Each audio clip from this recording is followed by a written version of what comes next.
மக்களே, கனடா வாங்க வாக்கியமலாங்கிற சேனலில் இப்போ நம்ம காரில் போய்கிட்டு இருக்க இடம் தான் அந்த டிரான்சி ஏரியா. அந்த டிரான்சி பாரிஸில் உள்ள அந்த ஃப்ரான்ஸ், அதாவது ஃப்ரான்ஸில் பாரிஸில் உள்ள டிரான்சிங்கிற ஒரு ஏரியா. இந்த டிரான்சிங்கிற ஏரியாவில் முழுக்க இது தமிழர்களோட குடியிருப்பு.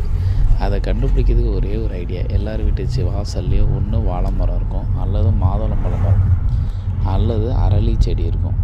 இப்படி நம்ம மக்கள் விதவிதமாக செடி மரங்கள்லாம் வச்சுருக்காங்க.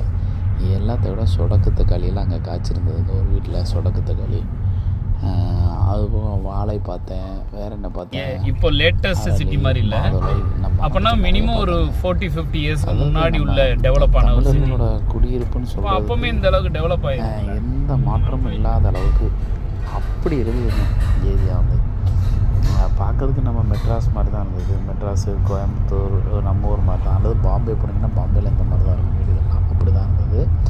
ஆனால் மக்கள் எல்லாம் நல்லா அன்பாக பேசினாங்க. எல்லாருமே ரொம்ப ஹாப்பியாக, யார்கிட்ட பேசினா ரொம்ப ஹாப்பியாக இருந்தது. அங்கே கொஞ்சம் அதனால் பாரிஸ் போர்ச்சுகல் வழியாக